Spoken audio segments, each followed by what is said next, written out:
So people, how'd you get where you are? Well, it all started with a pile of horse crap. I cleaned horse stalls for a guy and eventually owned his business. What do you got for me? Yeah, what do you got for me? Baby, would you stand and fight? All right, Mr. Nate, and is it Pollnow? That's how you pronounce it properly? Pollnow. Pollnow. All right, Mr. Nate Pollnow. Welcome to the Speakeasy conversation. This is the little basement bar I have here. I turned it into a podcast studio in my home in Holman.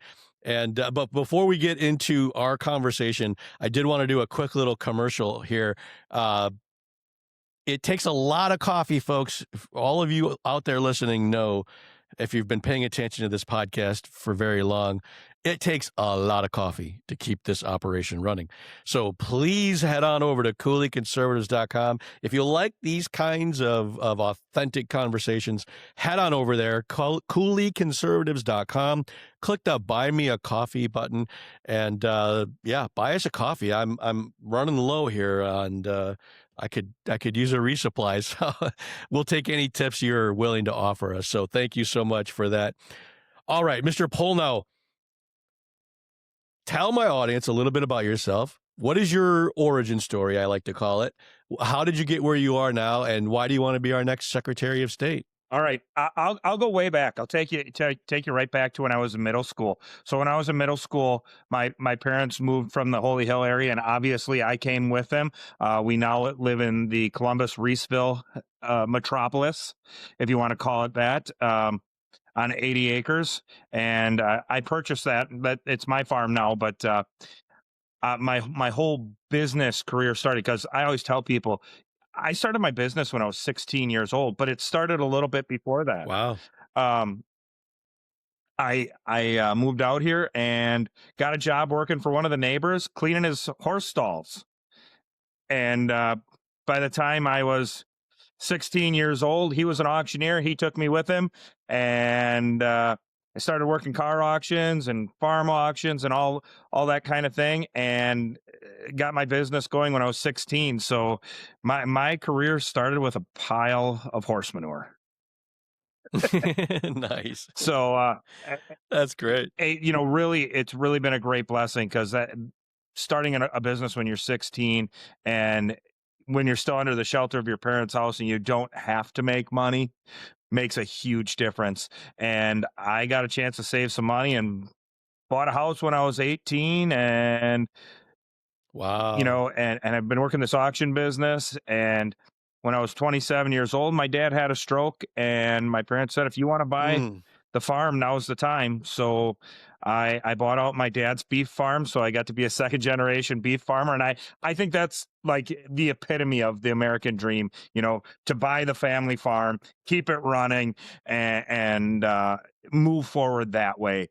So I'm raising my family on the same 80 acres that my parents raised me and my brothers. And wow, yeah, it's really kind of neat, nostalgic. I've got two kids. They're 8 and 12, and my wife, we've been married for 20 years, and my mom actually lives next door.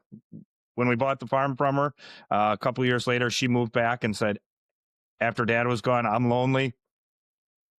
COVID happened, so she moved next door. So yeah, we get to. Well, that's a great legacy too. Keep everybody together like that. It's a neat thing. I feel extremely blessed that we've gotten to have that opportunity.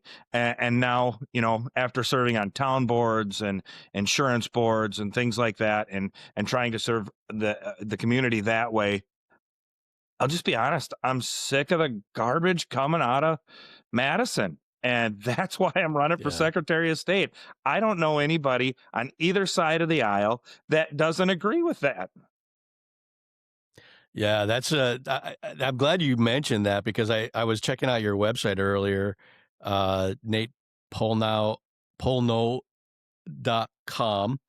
And right on there, I love that, the way that you present that right off the bat. How did you put it? Like, basically you're tired of being lied to by the bureaucrats, Yeah. and you want to turn the Secretary of State office into a watchdog. Tell me more about that. What does a watchdog look like to you? To me, a watchdog is simply the person who lets everyone know what's going on. And the Secretary of State lends itself to that position very well because one, it's a misunderstood position in our state. You know, nobody really knows what it does, but one of its main duties is the state keeper of records. And if you keep the records, you can let everybody know what's in them and what's going on. Let's take this as an opportunity to shine some light in the dark corners of the state capitol. Let people know what's happening. And all I can do is think about our neighbors to the west of us, you know, Minnesota. I mean, and we keep hearing about all the fraud going on. And I don't know that isn't happening in Wisconsin. God, I hope not. But if it is, certainly not at the levels that we're seeing it across the river. I hope not. But if it is, let's figure it out. And then if the people know about it, we can do something about it. We can get people in there who want to, you know, change how this is working. I love the way you put that too. The idea of just being the office of transparency, right? Right. Exactly. Government transparency brings government accountability. Right on. I love that, man. I thank you for having that kind of a message. You know, it actually reminds me too. I recently had a conversation with Congressman Tom Tiffany, and he was laying out a plan for bringing the housing costs down. And I think not a whole lot, but a little bit of overlap of what you're talking about is he was talking about eliminating that 400-year property tax increase that the Democrats have put in there. So are these the kinds of things that you see helping us becoming more transparent, more open? Does that help us economically as well then? Oh, absolutely. So we don't know necessarily what the governor's administration is doing, you know, debt cap and the people who look over medical and all that. You know, we have all these administrative rules that we don't have legislative oversight anymore because of a Supreme Court ruling. So because that has gone away, we need somebody to tell us what's going on. You know, just recently they were working on a 1,700% license fee increase on cattle sale barns. To me, that sounds like a justification of a position, not actually helping the people out. You know, well, just squeezing people too. Yeah. I mean, my God, how do they expect farmers to be able to get through their businesses? Right. Oh, 100%. I right now cattle is very good, but it's been a lot of years that it wasn't. You know, where the people producing your food were starving to death. You know, and that's something that should never happen. And if we can get fees and licensing fees and that out of the way, I mean, we can do a lot. Maybe we still need the licenses, but why do they need to be so high? Why do there need to be so many regulations on housing, you know, for building, you know, between zoning and engineering and all of that to make it difficult to build a house? Let's do what we can. Let people know what's going on so then we can make a push eventually. You know, this is a several step process and it all doesn't lay with the Secretary of State, but to simplify the government so it's easier to navigate, quicker to navigate, and cheaper. Yeah, just really streamlining those areas. You know, it reminds me of, I think it was the Republicans in the state Senate. Yeah, because Senator Julian Bradley was one of them, talking about this idea of cutting through the red tape and finding the duplication of services. Like when it I'm running for county board right now here in La Crosse County, and so you know there's a certain layer of bureaucracy at the county level. There's also bureaucracy at the municipal level. There's also the bureaucracy at the state level. Instead of having all these little duplicate layers, maybe find ways that we fit together instead of doing the same things at just different levels. Absolutely. Just streamlining things like that could help bring down property taxes. And to your point too, these fees are getting totally out of control. Right. Every fee, every point that you have to pay brings up the cost of housing. It makes it more expensive to Yes. build. If it's more expensive to build, then it's more expensive to buy a house.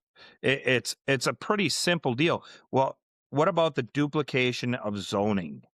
I mean, not exactly Oh, underneath good point. the Secretary of State's purview, but between municipal and county and extra municipal zonings, where you have to talk to, if you live too close to another township, you have to talk to that township about building your house, and it's not even in their township. My gosh. Yeah. Well, and the layers of inspections that you have to go through. I mean, there's just so many things that the bureaucrats just get in the way and slow everything down. Yeah. Yeah. Let's make it faster. Make it easier. Yeah. No, I love that. That's a really good point. Well, and another I guess you could call it kind of a job interview question. So let's say you get hired into the Secretary of State position. You've sort of already answered this. On a day-to-day, what is a day in the life for the Secretary of State look like with you in the position? How are you defining it and making Wisconsin better? How am I going to define it and oh, that's a deep question. I kind of like that. Well, a day in the life, first for me, every day starts with feeding cows. Okay. So I'm going to get up and I'm going to feed my cows, and then I'm going to head into Madison. I'm going to crawl down into the basement where the Secretary of State's office is. And I'm going to show up and turn the lights on. Not like the Secretary of State's we've had for the last couple of years.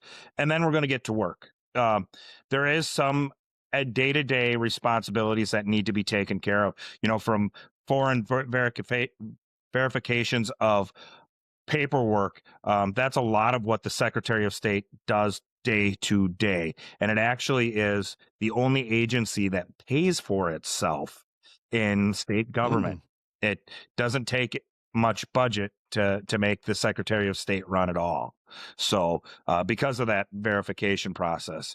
But then let's go in and let's start building out the website, making it easy to navigate. If you have a question about, say, a pardon that the governor's done, be able to get in there, find out what the name is, what they did, and then what led to the pardon instead of just whatever. Because right now, Tony Evers is the most pardoned governor at a little over 1,800. Can't say I'd be real happy to find out that they're not all maybe pot smokers. Maybe there's some felons in there that did some big stuff, like a murder or a sexual assault. I'd hate to have them just moving in next to me. I'm fortunate. I don't have close neighbors, and the one I do, I know quite well. So there are concerns for that. If you're in a neighborhood and the new guy, well, what was your last address? Columbia County Prison. Ooh, oh, why? Let's make that known to people. Let's make that easier to find out. Yeah, I like that.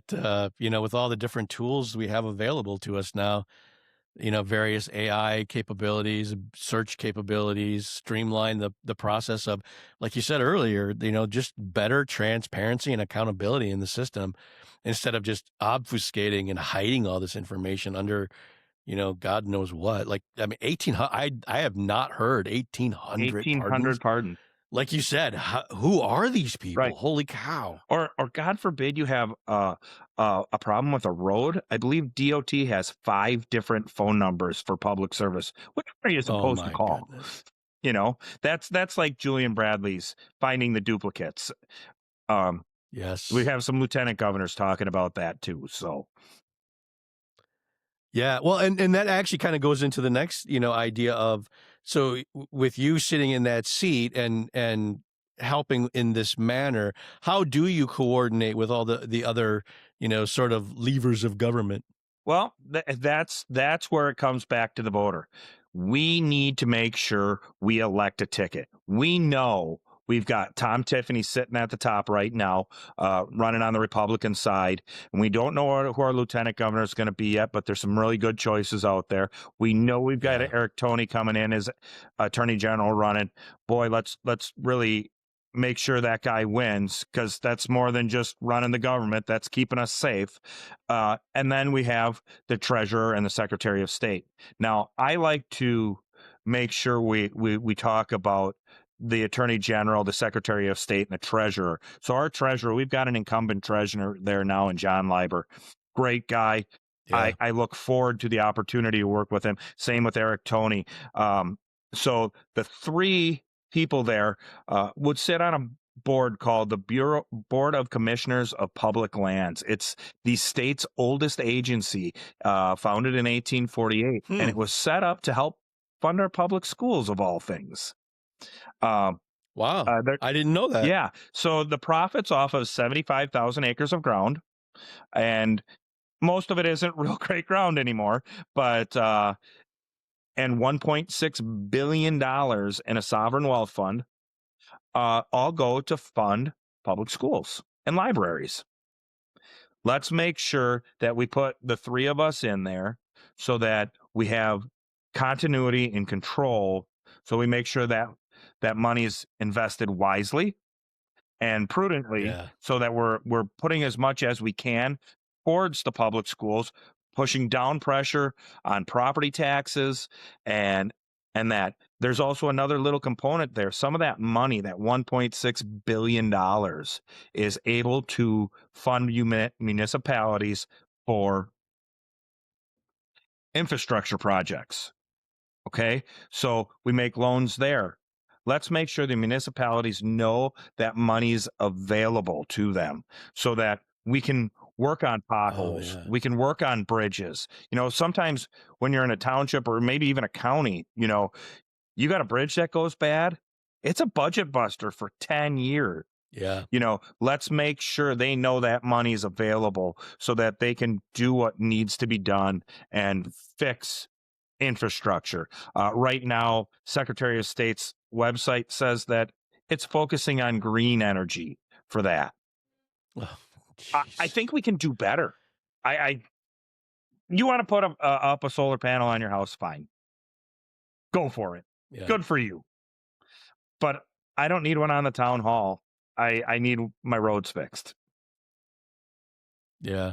Well, and I'm glad you brought that up too, because that's another thing too, that it's so depressing to me when I drive home to the Potosi area, and right outside Lancaster, there's just acres and acres of solar panels.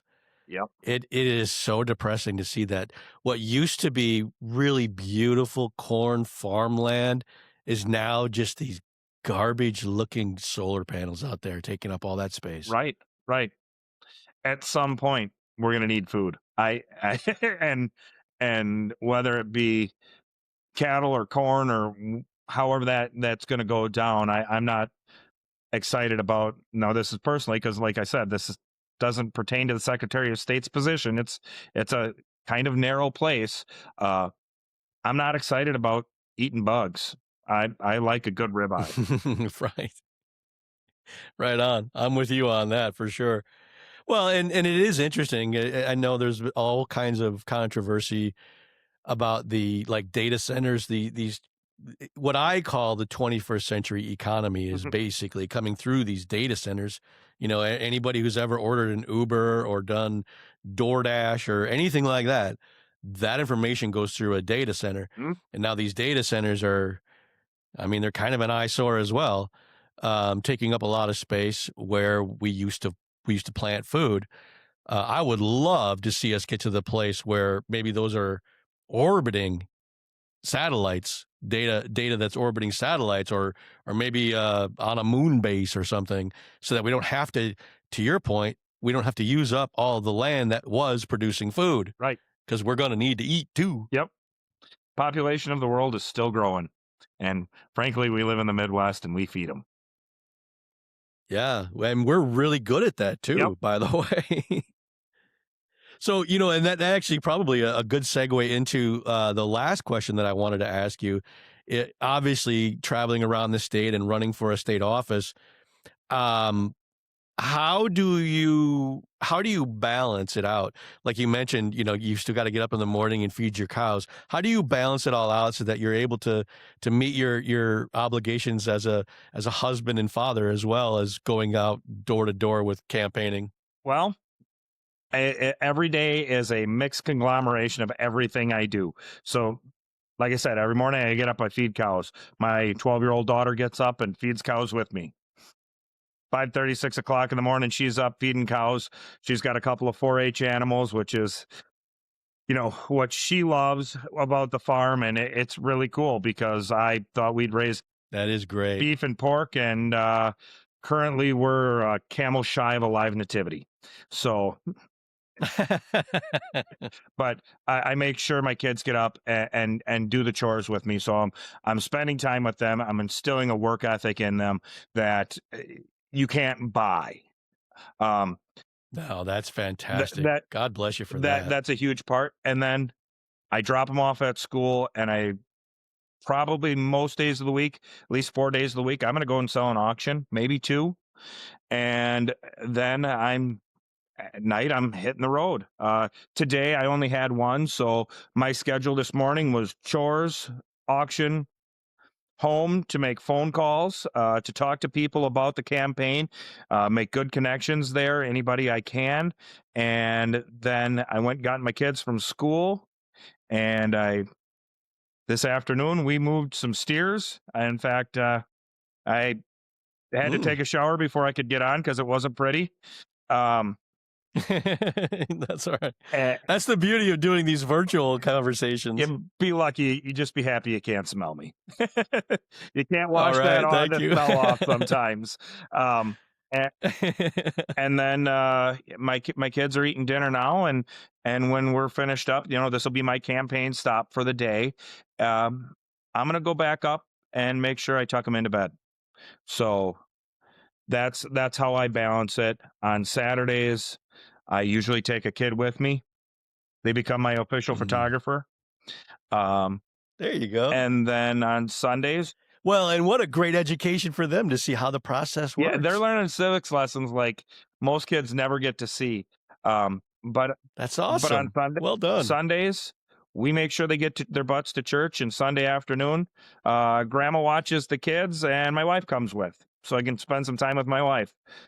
She's used to me being busy, so it's just a little bit busier.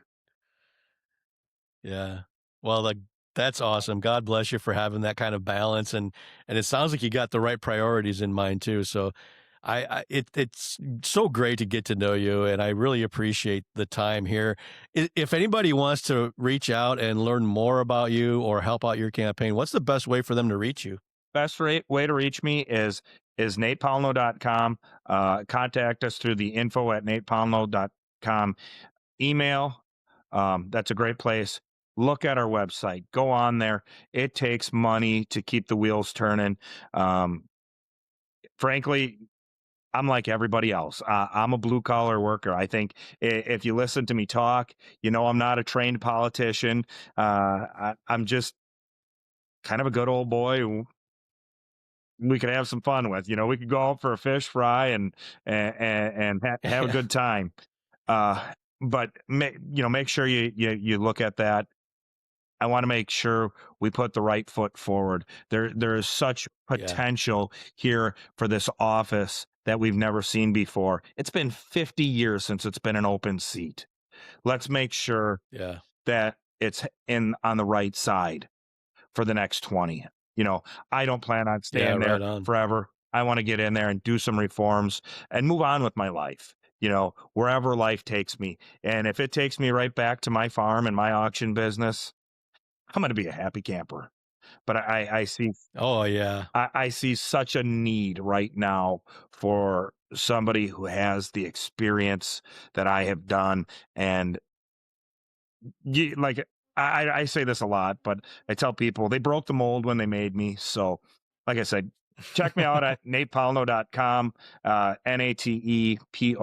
Pollnow. I'm a 2L NOW, and that's a great place to reach us, or you can follow us on Facebook at Pollnow for Wisconsin.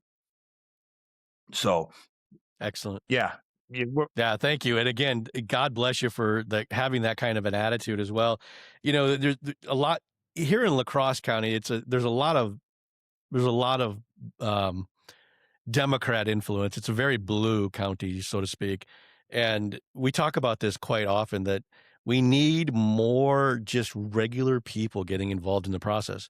Because when regular folks like us get involved in the process, it starts attracting even more regular folks to help out.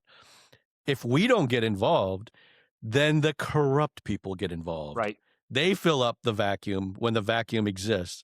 So if more and more of us, God-fearing Christian types get involved, it will eventually get better. Absolutely. So God bless you for doing it, man. Absolutely. We expect we're going to have a crazy year, but I look forward to it. I like to be busy. I'm a guy who can't sit still. So hopefully I don't hit a wall in June. That is a regular trait of most people who run for office. Yeah. It is funny because I was just telling my wife and I were joking about this. She's the kind of person who will sit on the beach, read a book for hours and hours and hours. When I go to the beach with her, I might be there for 10 minutes and then I got to get out and go fish and I got to get out and go do something. Right. I love to deer hunt. It's one of the things that I look forward to, and I never get to spend enough time doing it. And I look forward to it. And sometimes I get out into my deer stand and I'm so jittery I can't sit there because yeah, there's too much I got to do somewhere else. But I got fortunate this year. I only shot a 6-pointer, but it is what it is. I'll be honest. I got jumpy. It was about 6:45. I probably should have sat there longer, but I had seen 21 doe, and I'm like, yeah, if a buck walks through, I'm going to be done. Yep. I've been in situations like that too. I am not a very good hunter. My brother, he's the hunter in the family, but I just can't sit still. I can't sit still long enough. Right. I can understand that. Yep. Well, my friend, very great conversation. Thank you so much for being here and spending some time with me. I'm going to go ahead and hit the stop button now. Anything else before I do that? No, I want people to remember my name, Nate Pollnow. Go to my website. $5 and $10 donations are not too little.